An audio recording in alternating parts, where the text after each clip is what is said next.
Scarlett, do you know what zombies are? Yeah, they're humans they're dead people, and their body, yeah, they're dead people. They walk weird, and their bodies fall off. Yeah. So why do their bodies fall apart?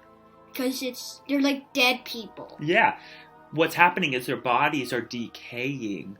Do you think that they're smart? No. No, they can't think about anything. You know what they do think about? They think about eating your brains. Did you know that? Yeah. Yeah. I kind of forgot. Have you ever seen a zombie? Yeah. You have one. Where? Where? I don't want to mention it. Are there any zombies in any shows that you watch? Last Kids on Earth. Yeah, there's zombies in that.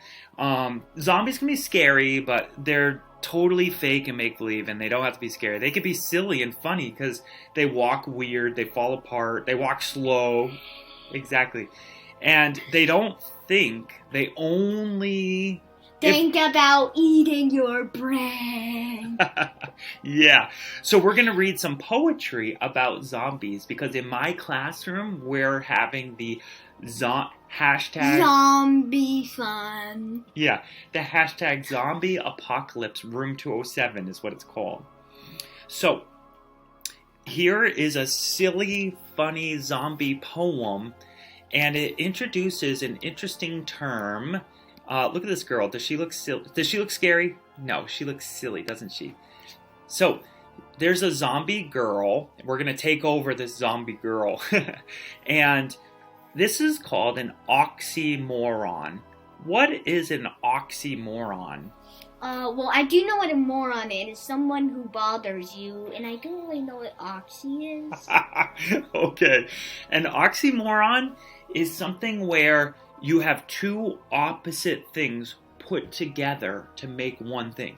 In other words, if I said, "Boy, this is so easy, it's hard," or "So hard, this is hardly easy," like it's barely easy, hardly easy. If something is hard, can it be easy?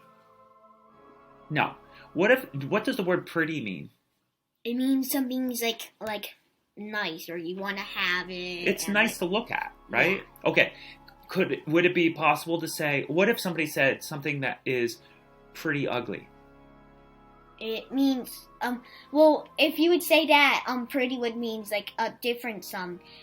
It would mean it's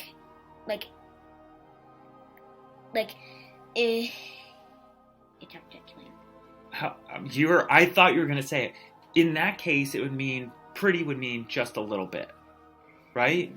Like it's just a little bit ugly. It's pretty ugly, or it's kind of ugly. Oh yeah. Does that make sense? But still, putting the word pretty with the word ugly is called an oxymoron. That's what an oxymoron is. So here's an oxymoron zombie. Ready? And this is a poem. Let's see how it's a poem. Pretty imperfect. Or perfectly imperfect. A pretty ugly zombie lost her head. Then definitely, maybe, sweet sorrow in the end. The beautiful, beastly, undead girl, clearly misunderstood, did contend that she was an evil genius and terribly good at being an oxymoron like all nice zombies should. Nice zombies? Are zombies nice? No, they're very mean. They want to eat your brain. Right. So that's how this is an oxymoron. Do you understand? Mm-hmm. What oxymorons are in this little poem? How about perfectly imperfect? What does imperfect mean? It means not perfect. Yeah, im means not. So perfectly imperfect. That means, in this case, perfectly would mean very, very not perfect. That's an oxymoron right there. You've got two opposites. A pretty ugly, and here's the example I originally told you, right? Pretty ugly zombie lost her head. So pretty ugly is an oxymoron. Is lost her head an oxymoron? No, it's not, right? I mean, it's actually kind of literal, because zombies might lose their head. Then definitely, maybe. Is that an oxymoron? Yes, it is. It is. Because if you say definitely, maybe. If something is definite, what is it? It's That means it's like for sure, right? yeah. What does maybe mean? Like sort of like this or this. Yeah. Are those kind of opposites? Like definitely is for sure, and maybe is like kind of. Those are opposites. Yes. Right? So is that an oxymoron? Mm-hmm. Yep. Then definitely, maybe. Sweet sorrow. Is that an oxymoron? Yeah. Yeah, because sweet would be really nice and happy, right? Like pleasant. And sorrowful is not. Okay? In the end, that is just a phrase, in the end. And now we have the beautiful beastly. Is a beast like a beautiful? No. In fact, Beauty and the Beast is a story. That's a really old story about a disgusting, horrifying, wild creature. And it's not that disgusting. Well, you're right, but it's kind of scary. You know, it's supposed to be scary, right? Beast is supposed to be scary, and he hangs out with a beautiful girl. So you've got beautiful beastly, that's an oxymoron. Undead girl. Undead girl might be an oxymoron. Clearly misunderstood. Is that an oxymoron? It is. Because if you misunderstand something, it means that you don't understand it, right? If something's clear, what's that mean? You know it. Yeah, it's like obvious, right? And then she was an evil genius. Are these oxymorons? Yeah. I think it is, but it's not as clear as some of these other oxymorons. Evil genius. Someone who's a genius is smart. Could somebody still be evil if they're smart? Yeah, but mostly in like movies and stuff, like the bad guys don't think clearly and they kind of like do something wrong. Okay. And also they're not like being a genius, you would be good and you would help other people. You would think that, yeah, because that's like a smart thing to be and do. Yeah. How about terribly good? Is that an oxymoron? Yeah. For sure, yeah. At being an oxymoron, like all nice zombies should. Is nice zombies an oxymoron? Yeah. Definitely, right? Zombies are mean and want to eat your brain. Yeah.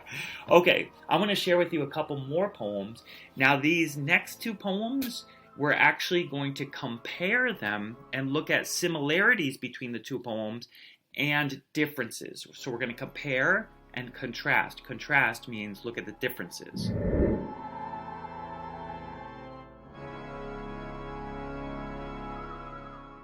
Those other two poems will be shared in another video. So to wrap up this one, an oxymoron is a type of figurative language which involves the use of two words which appear to contradict or be opposites. They work together in order to make a true and sometimes a positive statement. It's a rhetorical device which can be used in order to reveal a paradox. A paradox is when two opposite things are related. By using two self-contradicting terms. It is also used in a literary sense in order to add a more complex feel to the text. And that's definitely evident in the zombie poem. I hope you had fun watching Scarlett and I enjoy the poetry. Here are just a couple more classic oxymorons. Jumbo shrimp, working vacation, fresh cafeteria food, and zombies, in effect, are oxymorons in and of themselves because they are the quote-unquote living dead. And I think that's probably where the idea of making an oxymoron poem about one came from. Stay tuned for another video where you have two zombie poems that you're going to be looking for similarities and differences.